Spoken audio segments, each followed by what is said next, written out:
FIFA और AIFF के संदर्भ में निम्नलिखित कथनों पर विचार कीजिए। 1. फीफा का अर्थ international federation of association football है और इसका मुख्यालय बेल्जियम में है। 2. एआईएफएफ एशियाई फुटबॉल परिसंघ के संस्थापक सदस्यों में से एक था। 3. एआईएफएफ दक्षिण एशियाई फुटबॉल महासंघ का भी हिस्सा है। 4. भारत महिला U17 विश्व कप 2022 की मेजबानी करने जा रहा है। नीचे दिए गए कूट का प्रयोग कर सही विकल्पों का चयन कीजिए।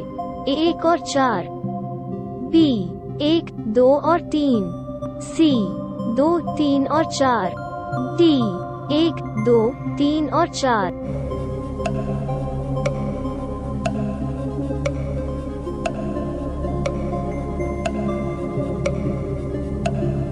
उत्तर सी। सुप्रीम कोर्ट द्वारा प्रशासकों की समिति के मैंडेट को समाप्त करने के बाद फीफा ने अखिल भारतीय फुटबॉल महासंघ एआईएफएफ पर लगाए गए प्रतिबंध को हटा लिया। इसने एआईएफएफ को तीसरे पक्ष से अनुचित प्रभाव के लिए निलंबित कर दिया था। वर्ष 2022 में रूस को भी निलंबित कर दिया गया था। International federation of association football FIFA वर्ष 1904 में स्थापित एसोसिएशन फुटबॉल, बीच फुटबॉल और फुटसल का एक अंतर्राष्ट्रीय शासी निकाय है। इसका मुख्यालय ज्यूरिख, स्विट्जरलैंड में है। अखिल भारतीय फुटबॉल महासंघ एआईएफएफ युवा मामले और खेल मंत्रालय के अधिकार क्षेत्र में भारत में फुटबॉल का शासी निकाय है। एआईएफएफ दक्षिण एशियाई फुटबॉल महासंघ का भी हिस्सा है, जो दक्षिण एशिया में फुटबॉल चलाता है। अफ्स्पा अधिनियम के संदर्भ में निम्नलिखित कथनों पर विचार करें। 1. यह गृह मंत्रालय के निर्देश के अनुसार अशांत घोषित क्षेत्रों पर लागू होता है। 2. सुरक्षा बल किसी व्यक्ति को बिना वारंट के गिरफ्तार कर सकते हैं, लेकिन केवल उन मामलों में जब अपराध पहले ही किया जा चुका हो। 3. वायसराय वेलिंगटन ने सशस्त्र बल विशेष शक्तियां अध्यादेश 1942 को प्रख्यापित किया। नीचे दिए गए कूट का प्रयोग कर सही विकल्पों का चयन कीजिए। A केवल 1, B 1 और 2, C 2 और 3, D 1, 2 और 3।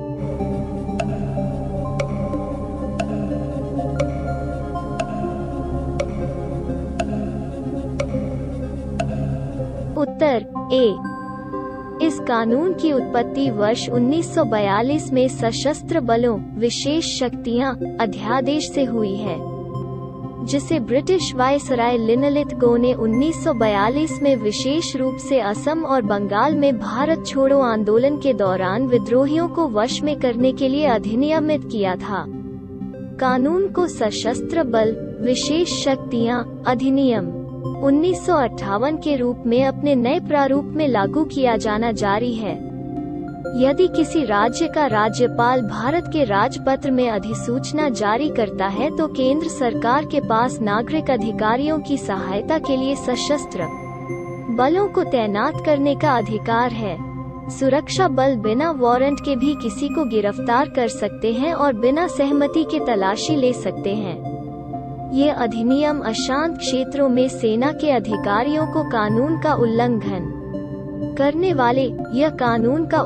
करने वाले किसी भी व्यक्ति को गोली मारने का विशेष अधिकार देता है।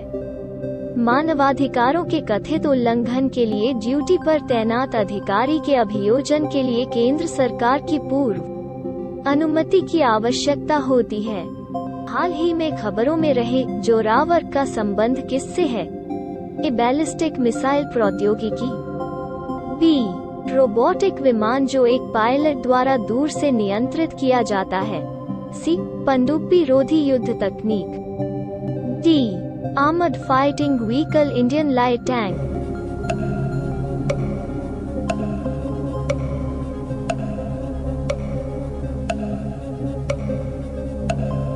उत्तर D पूर्वी लद्दाख में गतिरोध के दौरान चीनी सेना की आवाजाही को नियंत्रित करने के लिए 15,000 फीट की ऊंचाई पर पर्वतों के बीच कवच तैनात करने के अनुभव के साथ भारतीय सेना तैनाती के लिए स्वदेशी भारतीय लाइट टैंक जोरावर की खरीद को प्राथमिकता दे रही है।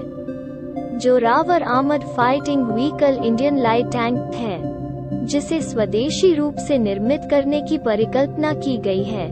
जोरावर नामक स्वदेशी भारतीय लाइट टैंक को उच्च ऊंचाई वाले क्षेत्र, सीमांत इलाके से द्वीप क्षेत्रों तक संचालित करने के लिए डिजाइन किया जाएगा और किसी भी परिचालन स्थिति को पूरा करने के लिए तेजी से तैनाती के लिए अत्यधिक परिवहनीय होगा। इसमें artificial intelligence, drone integration, active protection system, high degree of situational awareness शामिल करने के लिए विशिष्ट तकनीकें होंगी। विष्णुगढ़ जल विद्युत परियोजना के संदर्भ में निम्नलिखित कथनों पर विचार कीजिए। 1. परियोजना उत्तर प्रदेश राज्य में स्थित है। 2. यह वर्ल्ड बैंक द्वारा वित्त पोषित परियोजना है। नीचे दिए गए कूट का प्रयोग कर सही कथनों का चयन कीजिए। A केवल 1, B केवल 2, C 1 और 2, D उपरोक्त में से कोई नहीं।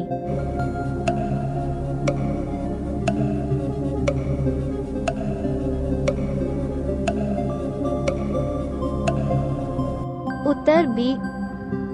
उत्तराखंड में स्थित 444 मेगावाट विष्णुगढ़ जल विद्युत परियोजना VPHEP का निर्माण टिहरी जल विद्युत विकास निगम THDC द्वारा किया जा रहा है, जो आंशिक रूप से राज्य के स्वामित्व वाला उद्यम है।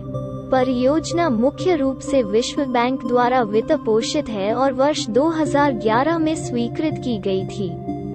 इसे जून वर्ष 2023 में पूरा करने का प्रस्ताव है। विश्व बैंक पैनल विष्णुगढ़ जल विद्युत परियोजना VPHEP के खिलाफ शिकायतों की जांच करेगा। क्षेत्र के निवासियों ने आरोप लगाया है कि कीचड़ से एक ऐतिहासिक मंदिर को खतरा है और निर्माण से उनकी आजीविका और पानी तक पहुंच प्रभावित हुई है। राष्ट्रीय कैंसर ग्रिड ने डिजिटल प्रौद्योगिकी का उपयोग करके कैंसर देखभाल में सुधार के लिए डिजिटल ऑन्कोलॉजी के लिए नए केंद्र की स्थापना की। निम्नलिखित कथनों पर विचार करें। 1. NCG स्वास्थ्य और परिवार मामलों के मंत्रालय की एक पहल है। 2. इसका उद्देश्य पूरे भारत में कैंसर केंद्रों, अनुसंधान संस्थानों, रोगी समूहों और धर्मार्थ संस्थानों का एक नेटवर्क बनाना है। नीचे दिए गए कूट का प्रयोग कर सही कथनों का चयन कीजिए। A केवल 1, B केवल 2, C 1 और 2, D उपरोक्त में से कोई नहीं।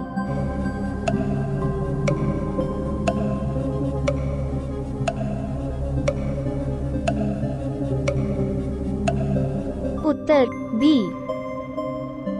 राष्ट्रीय कैंसर ग्रिड NCG परमाणु ऊर्जा विभाग और इसके अनुदान सहायता के माध्यम से भारत सरकार की एक पहल है। यह कैंसर केंद्रों का एक संघ बनाने के लिए बनाया गया था, जो कैंसर देखभाल के समान और उच्च मानक प्रदान कर सके।